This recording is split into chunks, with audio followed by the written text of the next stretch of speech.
Jean chapitre 4, Yohana sura yake ya 4 le verset 5 mstari wake wa 5 et 6. na 6.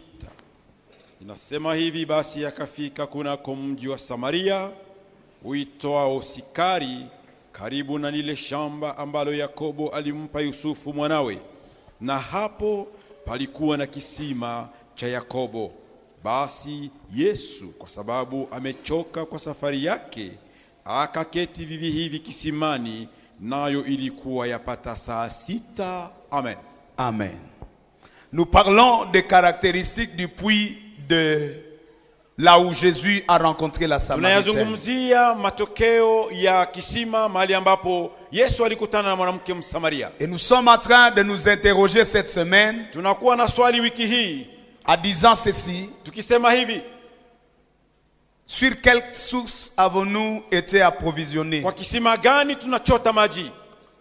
Je veux dire, qu'est-ce qui a influencé notre vie? Tunasema ni kitu gani kilivutia maisha yetu? Ce que nous sommes, c'est le résultat d'un puits. Jinsi tulivyo ni matokeo ya kisima. Nous avons été influencés de quelque part. Tulivutiwa kutokea mahali fulani. Et il faut identifier le source de notre influence. Inabidi tumepatambua wapi mahali ambapo tulivutwa. Nous ne sommes pas neutres. Sisi hatupo clean hapa. L'apôtre Paul a regardé l'église de Galates à un moment donné. Paulo kachunguza kanisa la Galatia muda Et fulani. il dit ceci: Na akasema hivi: qui vous a ensorcelé? nani aliyewaloga? Au commencement, vous n'étiez pas ainsi. Hapo mbeleni hamkuwa hivyo. Mais qu'est-ce qui fait que vous avez bien commencé, Lakini ni nini imefanyika mlianza vizuri? mais vous êtes en train de mal évoluer? Lakini leo mnakwenda mkienda Il vibaya. dit il y a une influence qui est Akasema derrière. kuna kitu kimewavutia. À d'autres termes, Kwa jinsi nyingine, derrière chaque activité, nyuma ya kila tendo il y a une influence. kuna kitu ambacho kimekuwa na kusudio. Si la femme samaritaine doit dégager la vie, Ikiwa mwanamke Msamaria angeweza kutoa maisha, ça sera parce qu'elle a rencontré celui qui est la source de la ni vie. kwa sababu alikutanana na yule ambaye ni chemchemu ya baraka. Vous ne pouvez pas dégager ce que vous n'avez pas reçu. Hauwezi kutosha kile ambacho haukupokea. Vous devez recevoir Inabidi kwanza upokee pour dégager. ili utoe. Et la question est celle-ci: Na swali ni hili: qu'avez-vous reçu? ulipokea nini? Nous disons que cette semaine, nous allons consulter les sources qui nous influencent. Wiki hii tutakwenda kuchunguza visima ambavyo vinatuvutia. Interroger nos sources. Tuviswali hivi visima. Bien aimé, il y a beaucoup de choses qui ne sont pas des hasards dans notre vie. Wapendwa, vitu vyote si vitu vya kawaida katika maisha. J'ai entendu une histoire Nilisikia historia moja d'un papa ya baba moja qui était devenu un grand voleur. ambaye amekuwa mwizi mkuu. Et lui-même était étonné de l'ingéniosité qu'il avait dans Na le yeye vol. mwenyewe akakuwa amejiswali kwa upevu aliyokuwa nao. Il était tellement intelligent dans les vols que Alikuwa lui-même na s'étonnait de ufahamu, lui-même. hata mwenyewe alikuwa akijiuliza. Et on a réinterrogé la vie de cet homme. Na wakakwenda kuswali maisha ya huyu Et baba. on se rend compte qu'il portait le nom d'un grand Na voleur wakakwenda qui kutambua a ya existé kwamba dans leur alikuwa na village. jina ya mwizi mkuu aliyekuwa hapo Quand awali. on pose la question, mais pourquoi celui-ci porte ce nom? Na waliposwali kwa nini huyu alikuwa na hii jina, Il y a autant des explications. mafasirio yakawa mengi. Il y avait une connexion Kulikuwa kukutana entre l'enfant katikati ya mtoto et le nom qu'il a reçu. na hii jina ambayo alipokea. Parfois, on n'est pas se connaît gratuitement. La mara hatupo jinsi tulivyo kiolela. Quand Jésus parle à la femme samaritaine, Wakati Yesu anamzungumzia Il mwanamke dit, Msamaria, femme, anasema mwanamke, vous avez bu longtemps sur cette eau. mlikunywa muda mrefu maji haya, Mais si je te demande de l'eau, lakini nikikuomba maji ce n'est pas parce que c'est important. ni kwa sababu ni ya muhimu, Ce n'est pas parce que c'est important. si kwamba ni cha lazima. C'est toi qui as plutôt besoin de me demander de Ni l'eau. wewe ndiye unakuwa na haja ya kuniomba maji. Parce que voilà que Ona sasa, ton nom ici t'inspire au tribalisme. maji jina lako linakupatia matokeo kwa ubaguzi. L'eau que je te demande Maji ambayo ninakuomba n'a enfanté que chez vous le tribalisme. ilizaa kwenu ubaguzi, Mais l'eau que je vais te donner lakini maji ambayo va nitakukabidhi couler itabubujika même jusque vers vos ennemis. hata mahali ambapo maadui wenu walipo. Gloire soit rendue à notre Dieu. Sifa zimrudilie Bwana. Alors nous avons commencé de parler de ce puits-là. Tulianza kuzungumzia hiki kisima Parce que littéralement, nous comprenons kwa sababu kindani tunakwenda kuelewa que Jésus est en train de transférer cette femme. wakati Yesu anakwenda kukutana na huyu Il dit, mke, quitte le puits ici. anamwambia toka kwa kisima Va hiki, vers le puits le plus important. nenda kwa kisima cha maana, Cherche une autre source tafuta kisima kingine qui te donnera mieux que cette ambayo source. itakupatia cha muhimu kuliko La hiki. source ici ne t'a pas aidé. Hiki kisima hakikusaidii, Ça te fatigue. inakushosha, Tu reviens chaque jour. kila mara unakuja. Va vers la source la plus sûre. Kwenda kwa kisima cha maana. Bien-aimé, Mpendwa, laissez-moi vous parler de manière sociale, de manière acha naturelle. niwazungumzie kikawaida. On ne change pas de vie sans changer de source. Hatuwezi kubadilisha maisha pasipo kubadilisha kisima. Certainement, cette année, vous avez pris des Kwa engagements. kweli kwa mwaka huu kuna mipangilio ambayo ulichukua, Il faut que des choses se passent. inabidi kitu kimoja kitokee. Mais vous devez changer votre mind, votre philosophie Ni pour ya changer muhimu votre vie. kubadili hata vile vile fikara na saikolojia. Vous ne pouvez pas attendre un résultat différent Hautangojea jibu tofauti si vous n'avez pas changé de manière. kama haukubadilisha hali. 2022 sera la même comme 2021 ou 2020. 2022 haitakuwa mwaka kawaida kama na mwaka uliopita. S'il n'y a rien qui change dans tes ressources, Kama hakuna kitu kimebadilika katika chemchem rien ne zako, changera dans tes résultats. na hakuna yale ambayo yatabadilika. Il kwa faut jibu. changer les inputs pour espérer les outputs différents. Inabidi kubadilisha yale yanaingia ili kutarajia kubadilisha yale yatatokea. Il y a beaucoup qui se décident. Kuna Cette année, je vais faire des exploits. inabidi kuchukua maamuzi ya maana ya kwamba mwaka huu Mais nitafanya est-ce que ta tofauti. philosophie a changé?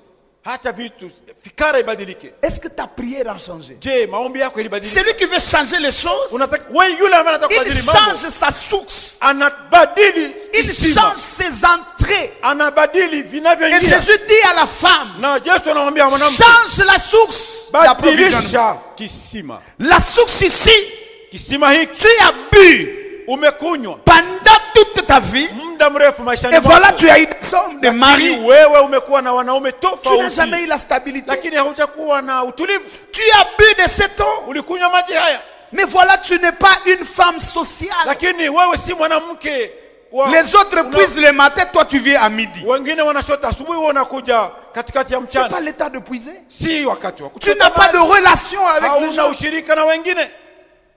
Tu as puisé à cette source. Ulishota kwa kisima hiki, Et tu es dans le tribalisme. lakini bado ungali na Tu es ubaguzi. dans une fausse adoration. Unakuwa na maabudu ambayo ni maabudu ya Change kiholela. tes sources. Badili kisima. Et là, il est question du transfert. Na hii panakuwa swali ya kwenda kumsukumia mwingine. La Bible dit Moab s'est reposé tranquillement sur sa lit. Biblia inasema ya kwamba Moabu alitulia kwa kitanda chake. Dieu compare Moab Mungu anakwenda kufananisha comme Moabu une bouteille d'eau. kama chupa cha maji. Je vais dire mieux, Moab comme l'eau. Anasema Moabu kama maji. Et l'eau, vous voyez l'eau sale, quand l'eau est sale, Na kama maji ni chafu, et vous stabilisez cette eau, na ukituliza la maji, saleté descend. uchafu unashuka. Ça s'arrête là à l'intérieur. Unashuka chini. C'est ce qu'on appelle la lie. C'est ça la lie. Hii kilindi. Alors il dit, Moab s'est reposé sur sa lie. Kasema ya kwamba Moabu alitulia kilindini. Il dit, c'est de l'eau qui n'a pas été transphasée. Ni maji ambayo haikubadilishwa. Quand il y a le temps de calme, Kama kuna wakati wa utulivu, vous avez l'impression que Moab est propre. unafikiria kwamba Moabu ni Mais si safi. vous agitez Lakini Moab, ukitikisa Moabu, vous allez voir ça. utaona ya kwamba kuna uchafu. Il dit il fallait être transphasé. Na akasema Transphasé. ilikuwa ya muhimu ya kwamba Le maji vase yabadilike. doit changer Inabidi vile pour que la lie reste de l'autre kabadilika, côté. ili kilindi kibaki mahali pengine. Et c'est là que nous parlons de la délivrance. Na hapo ndipo tunazungumzia kufunguliwa. Je suis sauvé, oui. Nimeokolewa ndio, J'adore, oui. ninaabudu kweli, Mais tu te ressources où? Lakini kisima chako ni kipi? Vous savez, si vous voulez évoluer, il y a des sources que vous devez Kama abandonner. unataka kuendelea inabidi kuachana na visima Quand je fulani. parlerai des sources, voyez tout ce qui peut influencer votre vie. Utakapozungumzia visima, kwenda kuchunguza ni nini inasababisha maisha yako. Si vous voulez changer de vie, il y a même des amis qu'il faut Kama abandonner. unataka kubadilisha maisha, kuna hata marafiki ambao Il y a des inabidi gens kuachana nao. qui ont juste droit au sourire, Na pas à kuna watu l'amitié. ambao inabidi tu kucheka nao, lakini si watu wa kuambatana nao. Qui prend le temps de ta vie? Nani anakuwa na wakati wa maisha yako? Celui qui prend longtemps ton temps. Nani yule ambaye anachukua muda mrefu? Il a katika une maisha influence yako? sur ta vie. Anakuwa na matokeo katika maisha. Tu dois vérifier tes sources Inabidi uchunguze visima pour croire à ce qui sortira de meilleur de toi. ili uamini nini itatokea kia muhimu ndani mwako. Femme samaritaine, tu dois changer de puits. Mwanamke Msamaria, badili kisima. Mais quel puits? Lakini Le kisima puits gani? de Samarie, Ni kisima cha le Samaria, puits de Sichar, ni kisima cha Sikari, le puits de Jacob kisima cha Yakobo et le puits de Joseph. na kisima cha Yusufu. Hier, j'ai expliqué le puits de Jacob. Jana tulizungumzia Disons le puits de kisima ya Samarie. Sikari ya Samaria. J'ai montré que Samarie avait deux Na caractéristiques. tukuonyesha kwamba Samaria inakuwa na picha mbili. Premièrement, c'est un peuple révolté. Ya kwamba ni taifa ya kuasi. Deuxièmement, c'est un peuple mélangé. Ya pili ni taifa ambayo imechangana. Et il y a des sources Na kuna visima qui ne transfèrent que la division ambayo inaleta tu matokeo ya La révolte. mabadiliko, uasi, et qui s'élève contre tout ce qui est autorité. na inainuka juu ya mamlaka yote. J'ai montré la source de Samarie. Na tukaonesha kisima cha Samaria. Samarie, c'est la révolte contre l'institution divine. Samaria ni uasi Dieu kinyume cha a Mungu. institué Jérusalem, Mungu amesimamisha Yerusalemu, mais Samarie élève de hauts lieux. na Samaria inakwenda kutoa mahali pengine pa juu. Jérusalem, c'était la capitale de Dieu.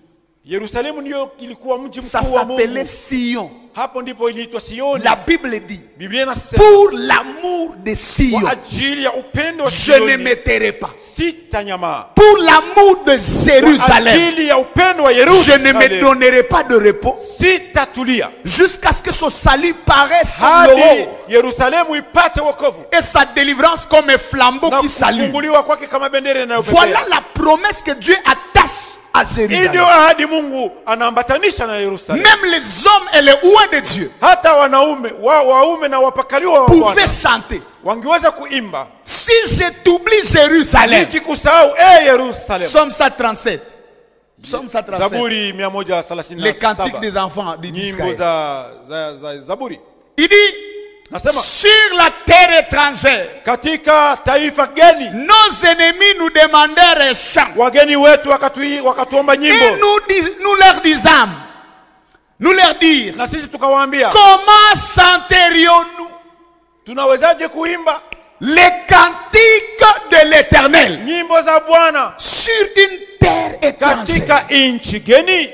Il y a des cantiques qu'on ne peut pas chanter en dehors de Kuna nyimbo Jérusalem. ambazo zipashe kuimba kinyume cha Comment? Yerusalemu. Je, Nous allons chanter itawezekanaje les cantiques de Dieu nyimbo za sur Bwana une terre étrangère? ziimbwe kwa taifa Ils geni? disent, Na si wakasema, je t'oublie Jérusalem, Nikikusahau Yerusalemu, que ma droite m'oublie. mkono wangu wa kuume unisahau vile vile. Ça, c'était des ouins Hawa ni qui wapakaliwa mafuta savaient qu'on ne peut pas mépriser ambao Jérusalem. walijua ya kwamba hauwezi kudharau Quand Yerusalemu. Daniel est allé à Babylone, Wakati Daniel alikwenda il Babiloni, est élevé à Babylone. akainuliwa huko Babiloni. Dans Daniel chapitre 6, Katika Danieli la 6, Bible dit Daniel priait 3 fois. Biblia inasema kwamba Daniel aliomba Chaque mara jour. 3 kwa siku. Il ouvrait sa Na fenêtre alikuwa akifungua dirisha lake, qui était orientée vers Jérusalem ilikuwa ikaangalia et Yerusalemu, il priait. na alikuwa akiomba Parce que l'écriture disait, kwa sababu maandiko yasema tout celui qui priera yule ambaye ataomba en regardant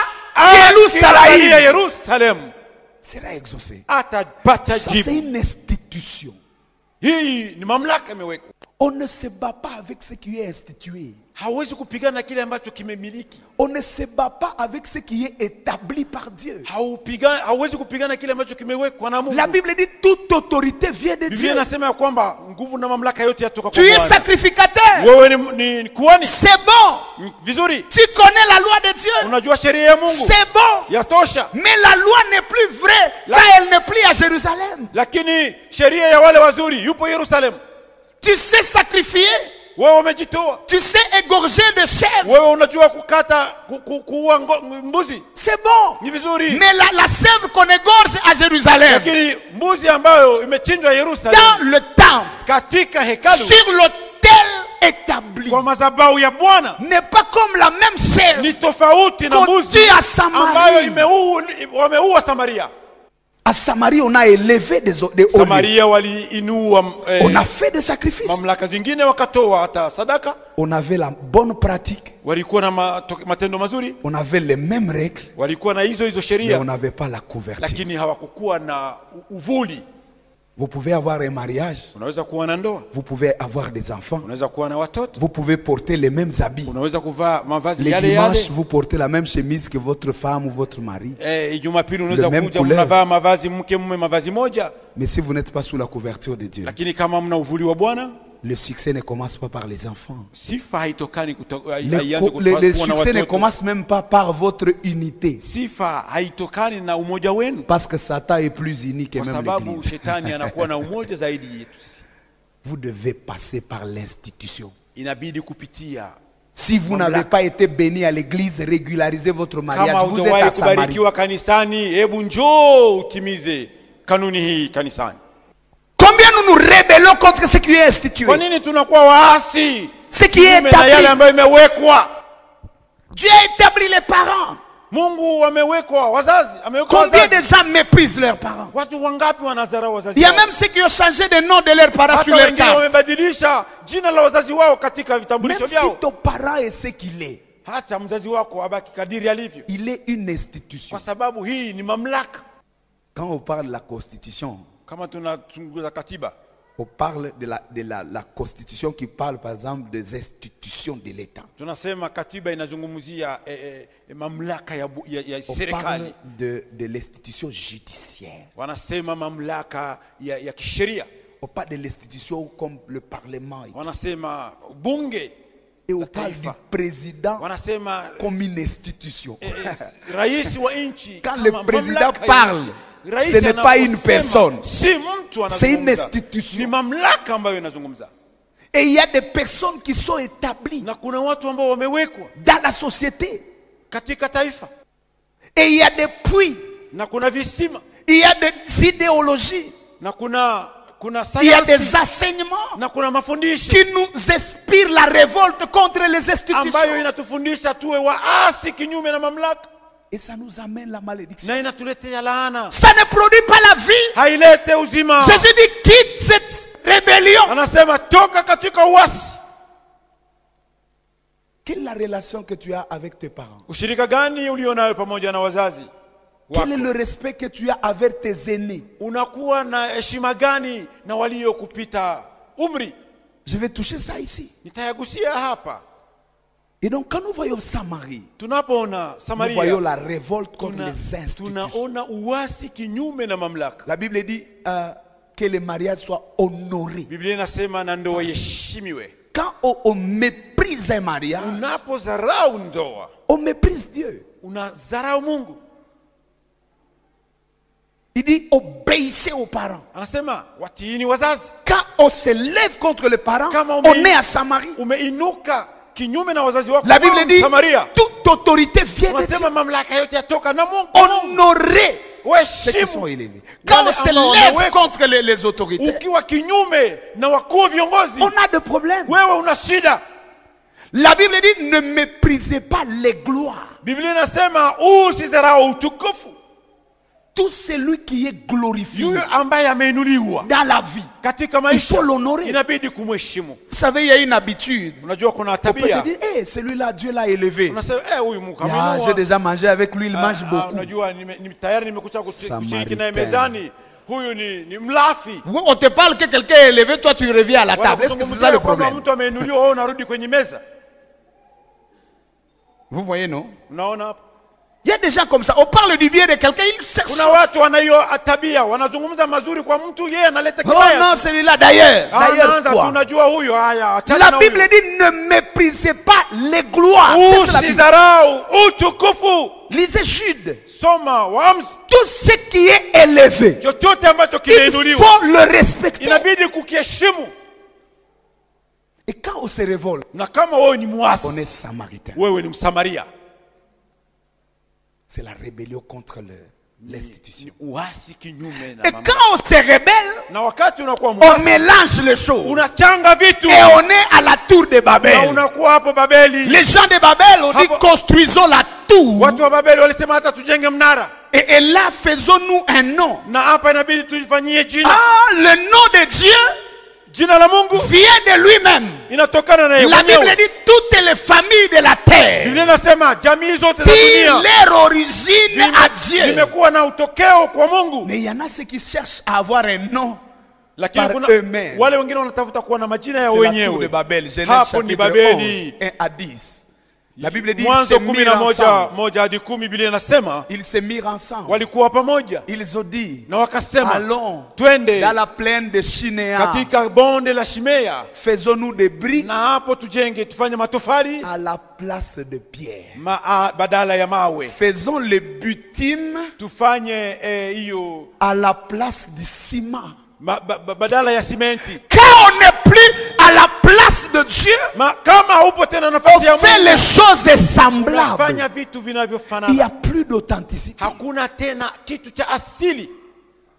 Vous savez, il y a beaucoup de choses qui sont forcées aujourd'hui Unajua kuna vitu ambavyo vimekazwa leo dans nos vies, katika maisha yetu, dans l'église, katika kanisa, dans nos familles, ndani ya jamii, parce que nous avons fait les choses semblables. kwa sababu tumefanya vitu Nous avons vinavyofanana. quitté l'amour et disons l'authentique. Tumetoka katika asili. Quand vous avez un mariage qui est piraté, Kama umekuwa na ndoa ambayo imekorofeshwa, vous êtes marié mais vous êtes prostitué. wewe ni una mke ama mume, lakini wewe ni kahaba.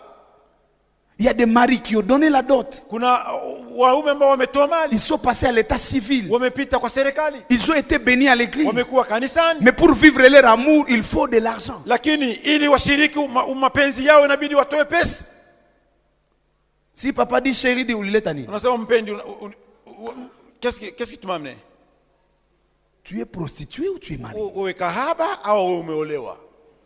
Ce sont des Samaritains. Hawa Et Masamaria ils sont à l'église. na wako Ils kanisani prennent la Sainte Seine. na wanachukua hata moja meza ya Bwana. L'amour est lié à ce qu'on donne. Mapenzi inakuwa inashirikana Le respect na lié yale à ce ambayo qu'on wametoa, amène. heshima inakuwa inafuatana na yale ambayo wameleta. C'est la Samarie. Hii ni Samaria. Il n'y a plus de choses authentiques. Hakuna vitu vya asili tena. Où est l'amour authentique? Upendo wa asili upo wapi? On a vu des papas qui sont morts de tension Tuliona baba ambao wamekufa na pressure depuis le jour que le travail a fini. tangu kazi imekwisha, Sa paternité est perdue dans la maison. baba wake ukapotea nyumbani. Même les enfants, ils ne savent plus dire à la fin, amène-moi l'eau. Hata La femme le watoto regarde hajui comme tena ça. kuomba hata maji kwa watoto wake. La femme le regarde. Mtoto Papa dit, anamchunguza, pardon, excuse-moi. baba anasema basi unisamehe mwanangu. Samaria. Papa vient, il tapote un enfant. Baba anakuja anatafuta kumwazibu mtoto. Maman vient, tombe. Mama Tout anakuwa touché. mama anakuwa kama simba. Papa dit, Umemsaje mwanangu pardon, wewe? maman, je ne sais pas ce qui m'a pris. Mama samani, sijui nini ilinifikia. Hapa Samaria. Cet homme a doté. Huyu mtu alitoa pesa ndoa ya maji. L'État connaît. Serikali inajua. J'ai encadré un couple.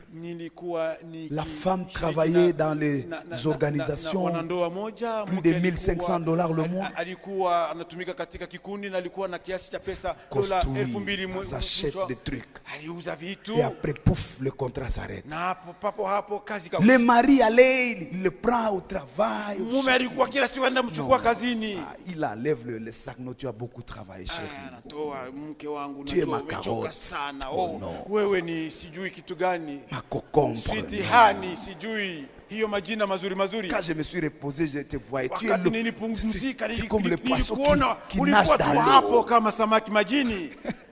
Et ils sont là. Na La walikuwa femme hapo. est là dans la Na voiture. mwanamke alikuwa katika C'est kutabasamu. Akipumua pumua hivi. Kazi ilipoisha. Wakati quand le travail est fini, Sema kazi ilipoisha. dit quand le travail est fini. Florence. Akaanza kuitwa kwa Ce n'est jina plus Florence. carotte. Florence. Florence, Nikwambia nini? qu'est-ce que je t'ai dit? Est-ce que dans ta tête kuko kitu? Est-ce que ndani ya kichwa chako mna kitu kweli? j'amenais les salaires. Wakati nilikuwa naleta mshahara nilikuwa Ma tête c'était comme la colline de Jérusalem. kichwa changu kilikuwa kama mlima wa Yerusalemu. Aujourd'hui c'est une tête vide. Leo inakuwa kichwa tupu. Gloire au Seigneur. Basi Bwana apewe sifa. C'est quoi? C'est Hapo des kuna nini? mariages samaritains. Hii ni ndoa pasipo msingi. Dieu ne nous a pas assuré un voyage paisible, Mungu hakusema ya kwamba tutakuwa na safari, mais il nous a assuré une fin glorieuse. lakini alituhakikishia mwisho mwema. Même en état de chrétien, Hata katika hali ya nous pouvons Ukristo connaître le chômage. inatubidi tunaweza kukosa kazi, Nous pouvons connaître les maladies. tunaweza kuwa na magonjwa, Nous pouvons connaître des défis. tunaweza kuwa na Et viziwizi, cela ne signifie pas que nous sommes maudits. lakini haisemi kwamba C'est tumelaaniwa. peut-être un chemin, Labda ni njia, c'est peut-être une stratégie de Dieu, labda ni mbinu ya Bwana, car il est écrit, sababu imeandikwa, le malheur atteint souvent les justes. kwa sababu imeandikwa kwamba shida Mais imewakuta zaidi walio l'Éternel hai. le délivre Lakini Bwana anakwenda toujours. siku Quand votre foyer traverse des moments difficiles, wakati ndoa yako napitia vitu vigumu, restez vous-même. baki wewe yule yule. Quand l'autre connaît des difficultés, Kama mwingine anakuwa katika shida, donnez-lui le minimum de respect. umtegemeze, umheshimu, Donnez-lui sa personnalité. umpatie heshima yake. Là, vous êtes sur des sources authentiques. Hapo umekuwa kwenye kisima cha asili, chemchemi La ya baraka. Samarie a tout détruit.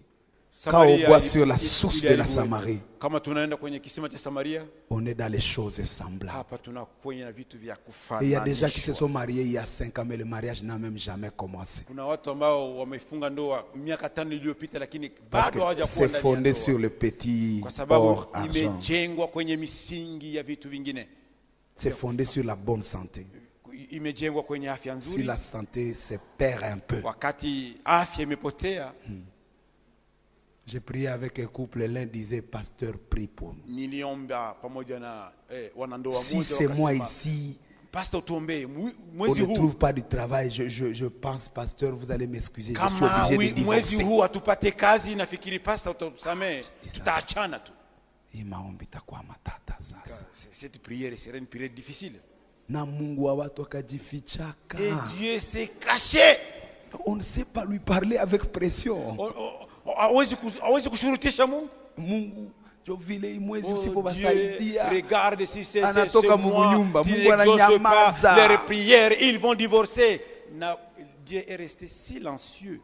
Tu peux même dire, moi, je vais quitter l'église si Dieu ne fait pas. Unaweza Il kusema mimi regarde. nitatoka kanisani kama Mungu atende, Parce naye que vous ananyamaza savez, kimya Dieu na n'est pas en kuchunguza. crise d'adoration. Kwa sababu Mungu yeye hakose wale watamwabudu. Si tu diminues de l'adorer, il est Dieu. Kama wewe unakataa kumwabudu, anabaki Oh, Mungu. je ne prêcherai plus. Si tu ne me touches pas, Sitahubiri mi- tena mitabiacha. kama Anasema- Mungu anijibu. En tout cas, Obiach. Tu peux laisser. Parce que je ne suis pas dans les. Je suis dans l'authentique. Kwa sababu mimi ni mtu wa asili. Il faut que tu sois vrai. Inabidi uwe wa kweli mkamilifu. Sichar. Sikari. Là, c'est encore compliqué le deuxième puits. Hapo ndipo kunakuwa shida. Quand on parle de Kwa kisima cha Sichar, pili. Tunapozungumzia sikari, c'est le lieu où Abraham a donné le premier sacrifice. mahali ambapo Abrahamu alitoa Il entre sadaka à yake ya Canaan. kwanza wakati alipoingia Kanana, Et il reçoit la révélation. na akapata ufunuo. Dieu lui dit, tu es arrivé. Mungu akamwambia, Je vais te umefika. donner ces lieux. Nitakupa mahali hapa. Abraham scelle cette révélation. Na Abrahamu kaweka Par le uhuri sacrifice. pamoja na kutoa. La Bible dit, Abraham Dhabihu. éleva l'autel Biblia inasema Abrahamu Au akajenga Dieu. madhabahu pour le Dieu qui s'était révélé en lui. kwa yule Mungu ambaye alijifunua kwake. Genèse 12, 6 à 8. Mwanzo 12:6 hadi 8. Et là, quand on parle de Sichar, Na tunapozungumzia on voit donc sikari, les deux choses. tunaona vitu viwili. La première chose, Cha kwanza c'est le lieu où Dieu a rencontré ni Abraham. mahali ambapo Mungu alikutana na Abrahamu, Où Abraham a levé mahali l'autel. ambapo Abrahamu kajenga madhabahu Il a fait une alliance na avec Dieu. akafanya agano patano na Mungu, Et on voit donc Abraham qui est le patriarche. na tukaona Abrahamu kama babu. De deuxième niveau, Cha pili on voit Sichar dans son évolution. tunaona sikari katika uasi. Dans le premier temps, il s'appelle Sichem. Wakati wa kwanza inaitwa sikari, Mais quand il y a eu le vin qu'on a beaucoup travaillé là-bas, wakati palitokea au mvinyo ambao ilitumikwa hapo, il y a eu beaucoup de vignerons et il y a eu beaucoup de vin. kuna wale ambao wale wanafanya mvinyo pamoja na mvinyo, Et il y a eu une culture na d'ivrognerie. kupakuwa matokeo, Ils kutakuwa buvaient asili ya beaucoup d'alcool. ulevi ukakuwa Et donc les mwingi, gens étaient ivres à tout na moment. watu walikuwa walevi kwa wakati wowote ule. Quand on parle de Sisha, on voit Tunaposema l'ivrogne. sikari tunaona ulevi, Jusqu'à ce que Esaïe a prophétisé sur ça. hadi Isaya alipokuja kutabiri Il a parlé de Sisha. na akazungumzia sikari. Alléluia. Amen. Il a parlé de Sisha. Na akazungumzia Il dit sikari. Sisha, c'est l'ivrognerie. Akasema sikari ni ulevi. Alors que puis-je dire sur les lieux de rencontre avec Sasa Abraham? naweza kusemaje mahali ambapo Abrahamu kakutana na Mungu? Je vais parler des hôtels orphelins. Nitazungumzia na hizi madhabahu yatima. Je vais parler de la richesse orpheline. Nitazungumzia mali yatima. Je vais parler des expériences orphelines. Nitazungumzia na utaratibu yatima. Vous savez, il y a notre Dieu Najua kuna Mungu qui n'est mwingine pas dans la jouissance. ambaye hafurahi, hayupo À katika Sishar, wingi. Sikari, quand on boit l'eau de Sishar, wanapokunywa maji ya sikari, on a l'esprit qu'on appelle esprit de consommation. tuna umevamiwa na hiyo pepo On ya développe ulafi. la mentalité de consommation. Unakuwa umlafi. Je veux dire de celui qui consomme, il ne produit pas. Yule ambaye anatumia tu pasipo. Il y a la mentalité de la production Kunakuwa taratibu et ya la kutoa, mentalité de la consommation. na kuna utaratibu ya kuvamiwa tu, ya Ceux kuvamia. qui veulent consommer, Yule ambaye anakuwa mwenye c'est kukula comme un enfant. kama mtoto, Vous lui donnez $10, unampa $10, vous dites ça peut t'aider. naambia hii inaweza kusaidia. Et il n'attend que, Yeye anangojea tu, disons même $50. hata mna $50. Et il vous explique après un mois, il dit Na non, non. anakwambia badala ya Je prenais le mwezi taxi ya et kwamba tout se nilikuwa passe. nachukua Il peut bien expliquer. nilikuwa Ça, c'est la nachukua- mentalité de la consommation. Hii ni On me taratibu ya donne, mtu mwenye je consomme. mtu mwenye kuvamia Vous donnez à un autre enfant le même montant, unapatia mwana mwingine hiyo il pesa. dit ok, ça m'aide quand même au transport, Na nasema ndio itanisaidia kutembea mais kwangu, j'achète des bijoux et je distribue aux autres étudiants. lakini naweza kuuza vile vile Et en même temps, je suis en train de trouver mon transport. kuzungumzia wengine na itaweza C'est kunisaidia. le même montant, Ni hiyo mais deux pesa, mentalités lakini différentes. taratibu mbili tofauti. Il y a une mentalité stérile Kunakuwa tabia ambayo qui est attachée aux sources de Sishar. inaambatana na kisima cha sikari. Le peuple d'Israël est resté dans la fierté d'Abraham. Lakini taifa la Israeli walibakia C'est ici que Dieu a rencontré Abraham. Kama hapa ndipo Mungu alikutana C'est na ici Abraham. que Dieu a rencontré notre Hapa Père. ndipo Mungu alikutana na babu yetu. C'est puis ici notre Père a Hii bu de kisima cette ni eau. chetu na baba yetu alikuja kwa À maji cette eau haya. est spéciale. Sasa je, maji hii inakuwa ya tofauti? Ah, notre Père grand a bu de Lakini cette kwa eau. sababu babu yetu huyu mkuu alikunywa kwa maji haya. À quoi cette église est grande? Nini kanisa hili ni Ah, kubwa? nous avions un blanc, le patriarche Vernon. Kwa sababu tunakuwa na mzungu babu yetu Verno. Nous, c'est lui qui a commencé l'église, c'était Huyu un ndiye blanc. alianza kanisa letu, ni mzungu. Ça, c'est Muzale Bazungu. Enfante les blancs. La mentalité de consommation, se jouir de la dignité des ancêtres. Tabia ya kuvamia na kumaliza inaambatana na asili ya mababu. Jouir du travail des anciens. Kufurahia kazi ya wazee, Mais on ne l'avance pas. lakini hauiendeleshi. Bien-aimé, Dieu attend de toi la production. Mpendwa, Mungu anataka wewe ukuwe mwenye Quand on a kufaa. donné les talents aux uns et aux Kama autres, walipatia talanta kwa il y wengine, en a ceux-là, kuna wengine il y a ceux-là qui ont multiplié. wengine walizidisha. Et celui qui avait reçu un talent, Lakini huyo alipatia talanta moja. la Bible dit, Biblia il l'a inasema caché. alificha. Et il a dit, moi, je vais Akasema, remettre mimi hii nitairudisha comme on me l'a donné. kadiri walivyolipwa. Ça lui a coûté l'enfer. Hii ilimletea On lui a shida. dit, va dans les lieux où Wakamwambia, on va graisser les dents. nenda mahali pa shida. Il y aura deux jugements bien-aimés dans le Kutakuwa Seigneur. hukumu mbili, wapendwa kwa Bwana. Il y a le jugement par rapport au salut. Kunakuwa hukumu kufatana na wokovu. La Bible dit, Biblia inasema ceux qui sont à Jésus-Christ wale ambao wako katika ont Kristo vaincu la mort. walishinda mauti Et il n'y a aucune condamnation pour na eux. hawatahukumiwa tena. Dès que tu as reçu Jésus comme Seigneur et Ulipopokea Sauveur, Kristo kama Bwana na Mwokozi, la mort ne te verra plus. wokovu mauti haitakuona tena. Mais il y a ce qu'on appelle le couronnement. Lakini kuna ile kuvikwa taji. La Bible dit, je posais le fondement Biblia inasema niliweka misingi comme un habile architecte. kama mjenzi, Mais que chacun prenne garde lakini kila mtu awe de na la manière makini dont il bâtit dessus. kwa jinsi gani anajenga juu ya C'est-à-dire, msingi. vous avez déjà reçu le salut. Kweli umeokolewa, Mais voyez comment vous bâtissez votre lakini salut. angalia jinsi gani umejenga wokovu Voyez wako. comment vous construisez votre édifice. Angalia nini umejenga juu yake, Parce qu'il y aura le jugement kwa sababu hapo mbele qui patakuwa viendra hukumu vérifier ce qui ambayo est sur le itakuwa fondement. kuchunguza nini imejengwa On hapo. dit l'œuvre de chacun sera éprouvée par le feu. Kazi itachunguzwa na moto. Si vous avez construit avec la chaume, Kama ulijenga na nyasi, votre travail sera annulé. kazi yako Si vous avez construit avec de l'or, kama ulijengwa na votre dhahabu, travail sera maintenu. kazi yako itastawi. Là, c'est tout le monde. Hapo ni watu wote, Celui qui construit avec la chaume aliyejenga na nyasi, et celui qui construit avec l'or, aliyejenga na dhahabu, les deux ont le même fondement wote solide. wanakuwa na msingi moja yenye Mais leur nguvu. construction Lakini peut connaître une destinée différente. Ujenzi wao unakuwa tofauti. L'autre, l'édifice disparaît.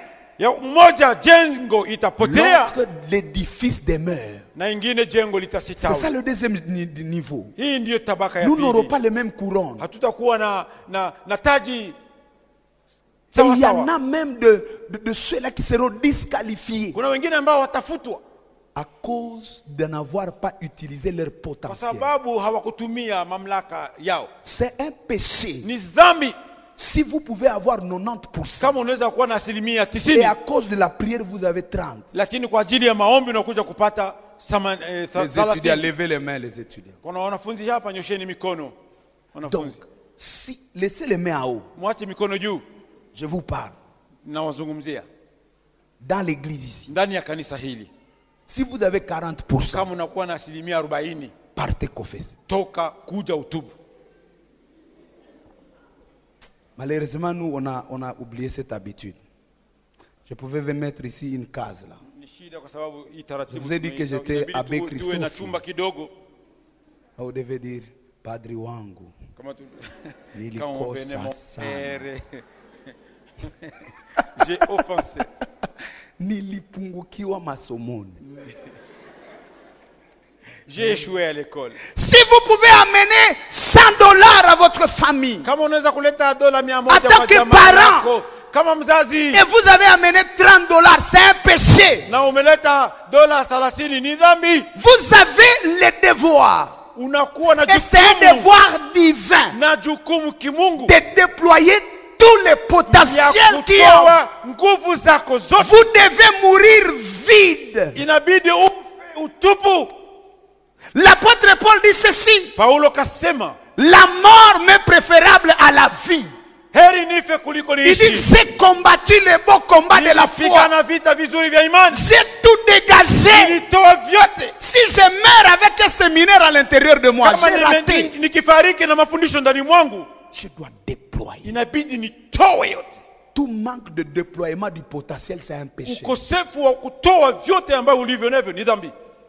Et c'est à ce niveau que l'église s'est arrêtée. Na hapo ndipo kanisa Il y a beaucoup de gens limesimama. qui sont restés dans la prédication. Acha zambi, Wengi- okoka, watu wengi acha wamebaki zambi, katika mafundisho. okoka.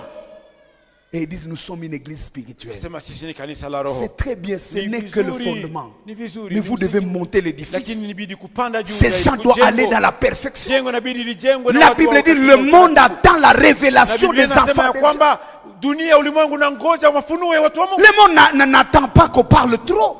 Dunia itake watu waseme mengi. Le monde attend les œuvres de l'église. Dunia inataka matendo ya Le monde kanisa. attend la manifestation de la bonté qui jaillit de l'église. Dunia inangoja matokeo Le na monde uzuri attend wa que kazi ya l'église Mungu. soit le seul qui arrête la pourriture.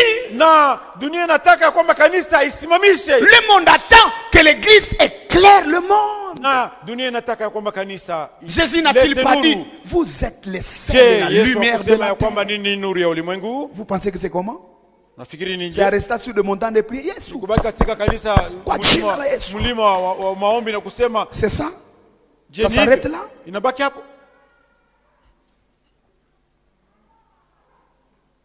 Le prix de ce char, Kisima cha sikari c'est l'ivrognerie. ni ulevi.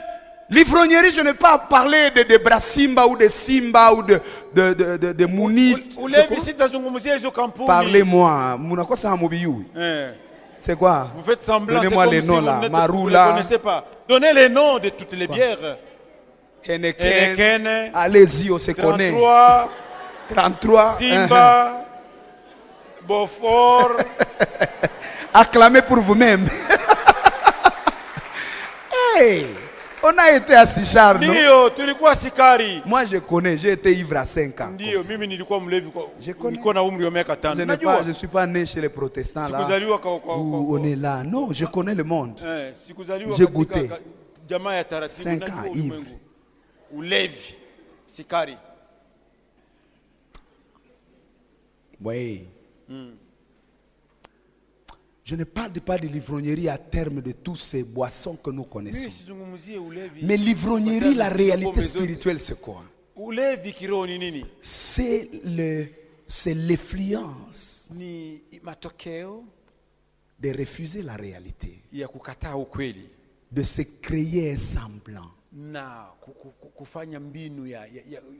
Vous avez un problème de loyer. Vous devez payer le 30.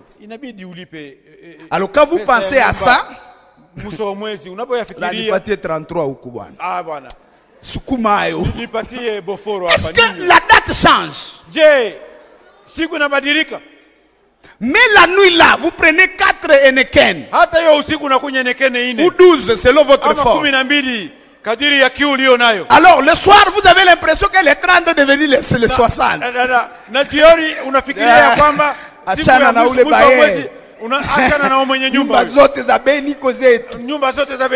Toutes les maisons de Beni nous appartiennent. Ok. Mais le matin, le 30 devient le 30. Lakini asubuhi mwisho wa mwezi ni mwisho wa mwezi. Voilà le problème de l'alcool. Unaona shida ya pombe.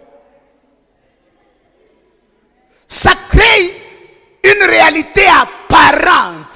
Inakuletea ukweli moja ambayo ya kubadilika, ya kufananana. Sortez dans tout ce qui vous trompe. Soyez vous-même. Tokeni katika Be yourself. Baki mwanadamu. Be yourself. Si tu dois gagner, gagne toi-même. Baki wewe mwenyewe kama unataka ufaulu. J'aime quand les femmes deviennent belles. Hata kama mwanamke anakuwa mzuri. Mais je ne préfère pas que vous puissiez acheter des oncles. Lakini sitaki muuze makucha. Bon, quand j'ai béni le mariage, je constate qu'il y a des oncles achetés. C'est pas mal pour la circonstance. Mais vous devriez éviter des genres de ces choses-là. Bon,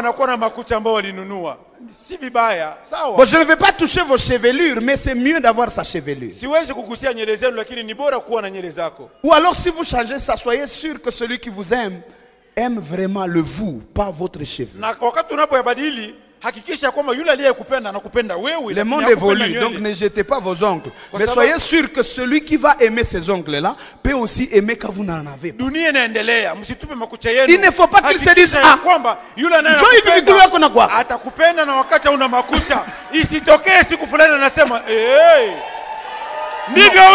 évitez ça dans la vie.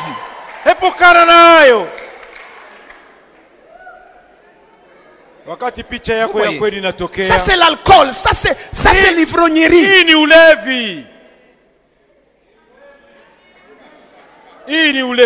Ça c'est Sichar. C'est ça le puits du monde. Il nous amène dans les faux. Je peux disparaître un mois et je deviens brun. Vous avez l'impression que votre pasteur... Non. Faites attention. Soyez de manière à ce que même si le savon ne revient plus, parce qu'il y a des industries qui s'arrêtent. Il y a des usines qui s'arrêtent subitement. Et puis à un moment donné, ça n'existe plus sur les marchés. Soyez sûr que si vous changez la lotion, vous êtes vous-même. Prêche avec moi, dis à celui qui est à côté de toi, est-ce qu'on a ce qu'il y a injili? Pose la question à celui qui est à côté de toi. Est-ce que vraiment tu écoutes l'évangile? L'alcool cache la réalité de fuir la responsabilité. Ça a une dimension d'hypocrisie. On est en train d'offrir à Dieu. Ça a une dimension d'hypocrisie. Une dimension d'hypocrisie. Je n'aime pas ces hommes et ces femmes. Quand il veut vous dire la vérité, il a besoin d'abord de prendre deux bouteilles. Et il vient, il dit, aujourd'hui je vais te dire. Le matin, vous le voyez, c'est un agneau.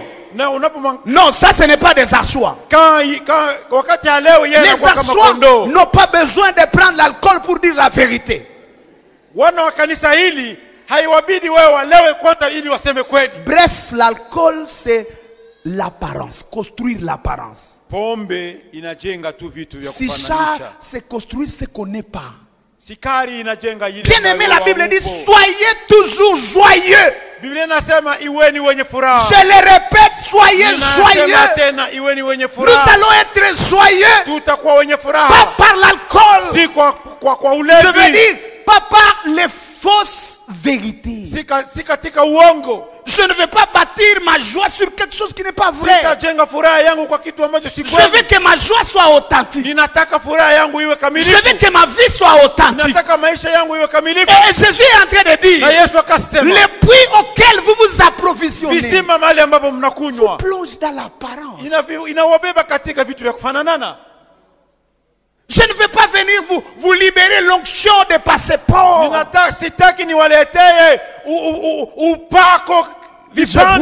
Je vois 10 expatriés qui vont aller vivre en Europe maintenant. Qui est prêt à recevoir son passeport? L'onction est là. Ce prédicateur, c'est un prédicateur de Sisha. Je sais qu'il y a ceux qui peuvent avoir leur appel d'aller.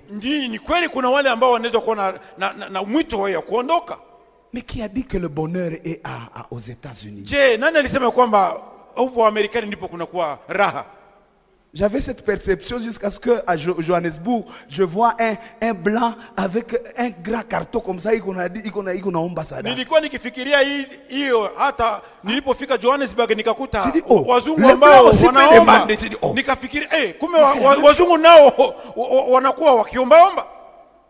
On m'a amené dans un quartier sabable, dans des quartiers derrière où les gens souffrent. Les gens ont les maisons de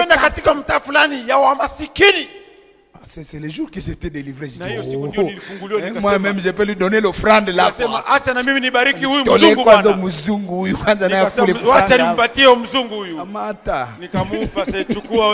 Et là, je sens que non, ma race n'est pas Yachini.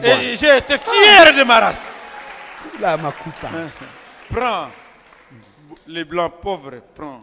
Il y a des prédications qui vous dénaturent. On vous démontre que vous êtes nègre, vous êtes noir, et que la vie est ailleurs. Ce sont des sources de Sisha. On vous demande que vous allez réussir ailleurs. Il y en a même ceux qui peuvent apprendre l'anglais ici. Je dois aller ailleurs. Les choses que vous avez ici, c'est question de vous concentrer. Il y a des gens qui ont parlé le vrai français. Excusez-moi,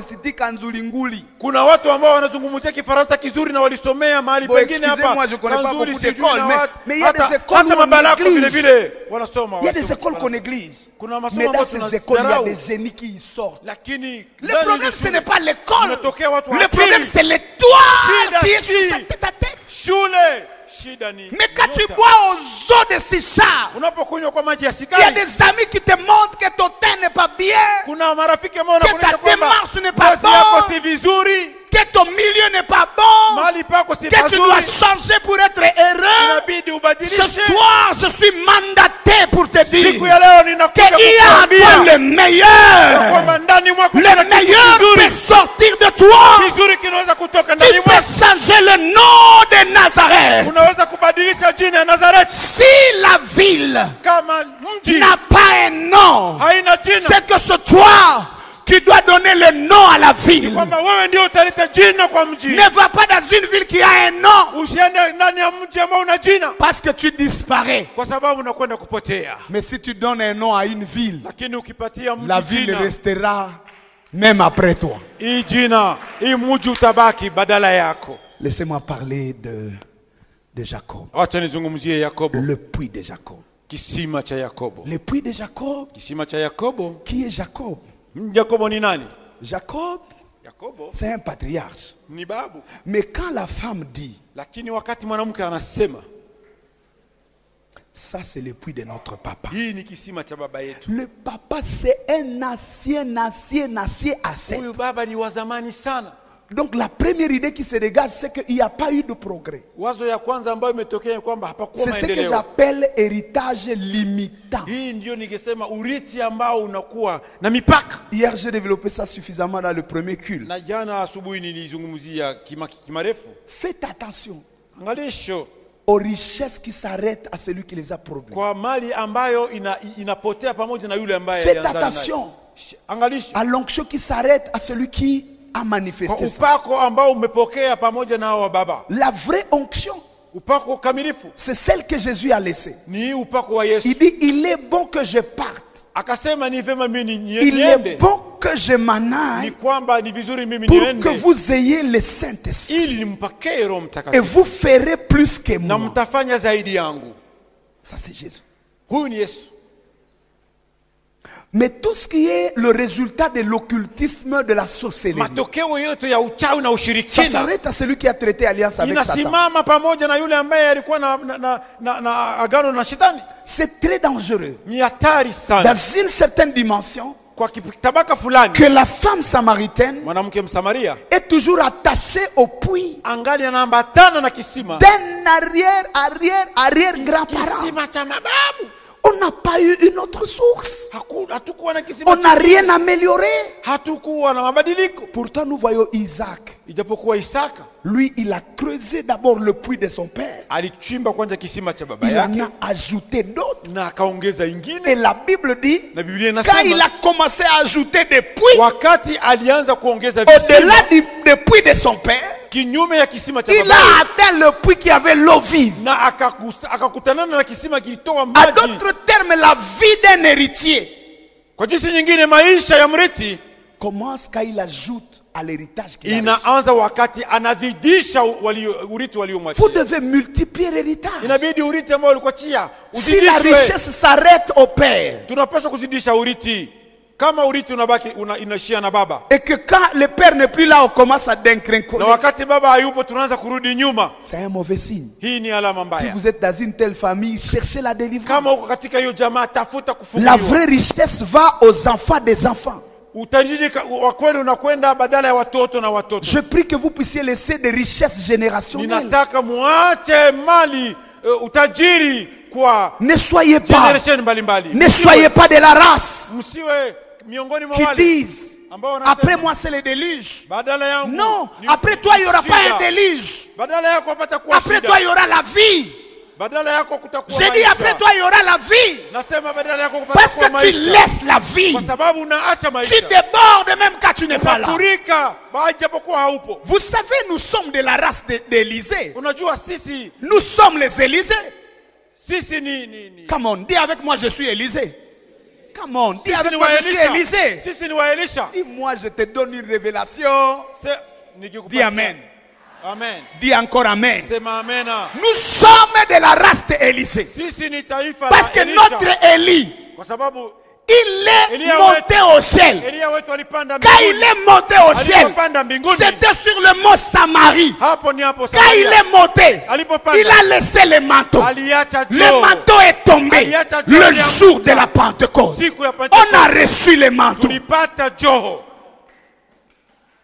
Et quand on reçoit le manteau de l'homme qui a vaincu la mort, qu'est-ce qu'on fait? On doit quand même mourir. Parce que nous ne sommes pas éternels. Mais quand on meurt, dans la tombe, on laisse un os. On laisse un os. La Bible dit, Élisée était mort. Mais il y avait des gens qui allaient à l'enterrement. Et quand ils allaient à l'enterrement, il y a eu la guerre. Parce que quand il y a la guerre, même les deuils s'arrêtent. Ceux qui pleuraient, ils pleurent pour leur vie, ils se sauvent. Na wale ambao wanalia, wanaokoa kwanza maisha yao. Quand on a eu la mort, ou alors le cadavre. Wakati mauti ilikuwa hapo. Comme la guerre arrive, wakati vita imetokea, on doit les jeter où?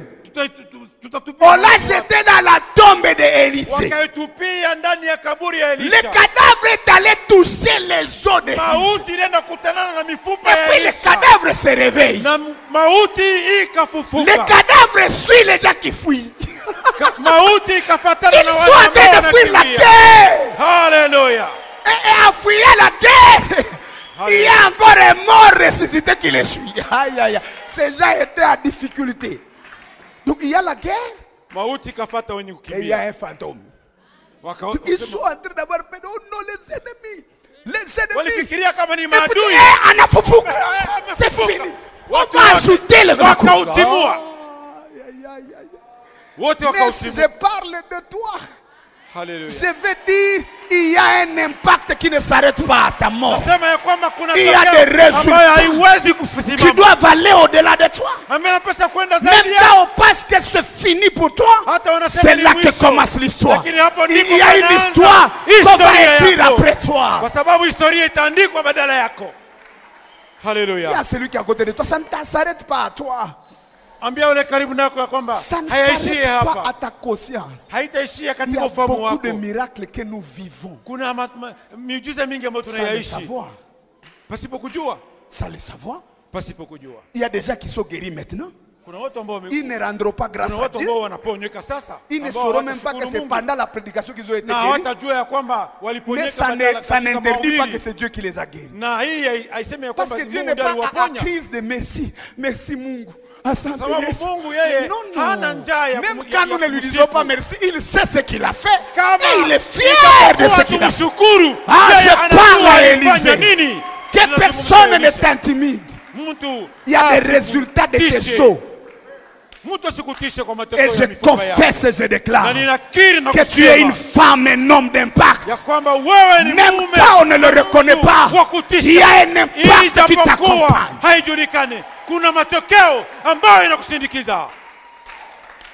Hallelujah. C'est au-delà des apparences. C'est au-delà de la conscience. Et si tu prends la conscience de ce que tu es,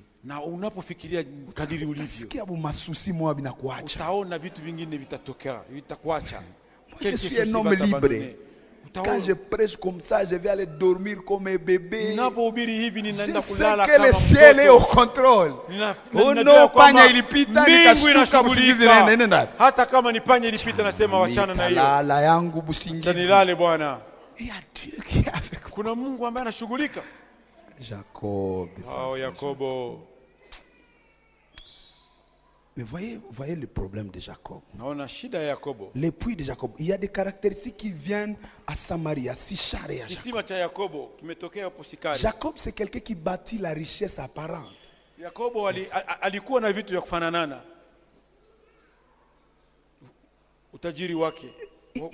force les choses. Je suis en train de prier qu'à la sortie de ces 21 jours, Dieu te donne tout ce qui est authentique. Je déclare que Dieu va élever des hommes et des femmes qui ne sont pas dans l'apparence. Je refuse des fiançailles qu'on bricole avec l'argent. Des fiancés qu'on engage avec son salaire. Je les brise dans le nom de Jésus. Et s'il y a un fiancé à côté de toi, ma fille, accepte que je déclare, je les chasse de ton environnement au nom de Jésus. Ces fiancés-là qui te demandent de Megamina Mkukuza, kwa jina la, au nom de Jésus. Je veux l'amour authentique. Ninataka upendo wa asili. Il t'aime. Anakupenda. Tu dis, mais tu m'aimes pourquoi? Il dit, je ne sais pas. Unanipenda kwa nini? Sema sijui. Tu es don de Dieu. Sasa wewe ni zawadi ya Mungu. Alléluia. Amen. Pas celui-là, il est bonjour, bonjour. Hapana yule ambaye jambo. Ça va, oui, ça va. Ni vizuri sawa. Chérie, j'ai touché aujourd'hui, je pense que tu vas garder ça dans ton compte. Ah oui. Leo nilipokea ça. Ah, c'est aujourd'hui. Oh. Il est mis la kata la kwa jina. Bon, les sœurs ne sont pas d'accord, ça va venir. Hein? Voyez-vous, Jacob, il est là. Son grand frère a faim. Oh non, donne-moi un peu à manger. Ton grand frère a faim. C'est le débrouillard de la famille. Il va tuer le gibier. Il n'a pas de femme. Il amène ça à la maison. Mais il revient de la chasse. Si tu veux manger, va-moi ton droit d'aînesse. Vous pensez qu'on devient aîné parce qu'on a acheté? Est-ce qu'on achète les droits d'aînesse? On ne sait qu'on est. Il y a des choses qu'on n'achète pas. Quand on doit les bénir, il doit prendre l'habit de son frère. Ça s'appelle bricolage. Vous allez vous rendre compte. Il est parti. Il devait fabriquer la richesse par sa force. Esaü a d'abord hérité ce qui était là. Il a ajouté. Et à la fin, Jacob dit à Pharaon, il dit ma vie a été mauvaise. Genèse 47, 7 à 9. Jacob, nous pensons que tu as été un grand riche. C'était du bricolage. Quand il voit l'ange, il dit bénis-moi. Parce qu'il a été conscient que toute la richesse qu'il avait, c'était la parole.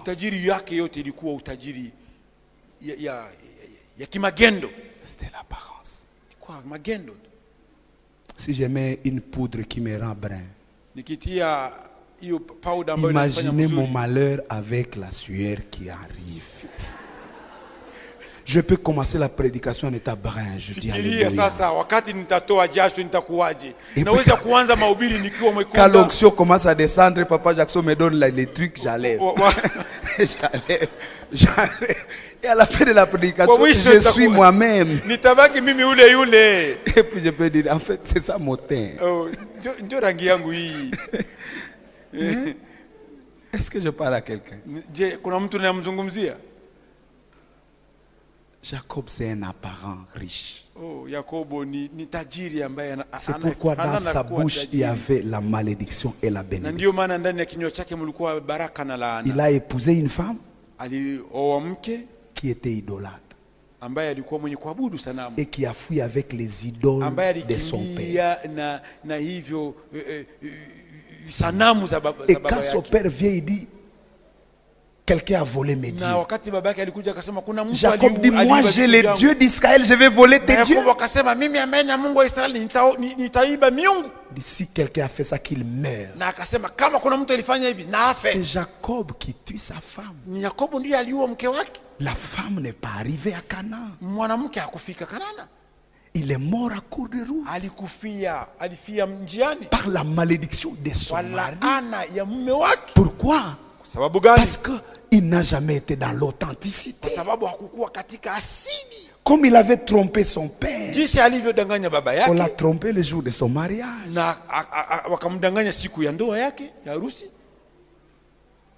Il a cru avoir une bonne femme. Mais pendant toutes ces années, la femme n'a jamais cru à son Dieu. La femme est restée accrochée au puits de son père là-bas. Et quand il fallait quitter Padam Aram pour rentrer à Canaan, elle veut ramener les dieux de Padam Aram à Canaan. Il est mort à court de route. Genèse 49, 1 à 4. Jacob bénit ses enfants. Mais quand il arrive chez Ruben et Simeon, il les maudit. Il dit, toi Ruben, mon premier-né, la première force de ma vie, tu n'auras pas la prééminence. Papa, Baba, tu nous bénis. Unatubariki. Mais voilà que tu es en train de me maudire. Unanilani. Il fallait que Moïse vienne. Ilibidi Musa aje. Il dit que Ruben ressuscite. Akasema ilibidi il a parlé parce qu'il fallait que la parole du prophète soit brisée par un autre prophète. Et ces 21 jours, il y a un prophète. Il s'appelle Jésus-Christ. Il va changer les malédictions de Jacob. Il va changer le puits de Jacob. Il se lèvera. Il dira que Ruben vive devant la face de l'Éternel. Il faut de nouvelles paroles.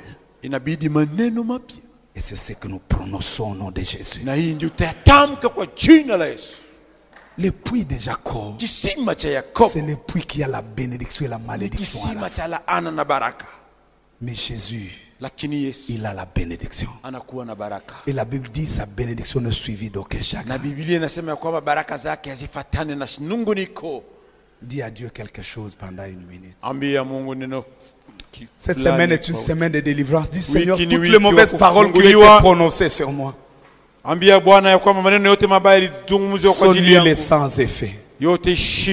Toutes les mauvaises paroles sont nulles et sans effet. En Jésus, je suis béni. En Jésus, je prospère.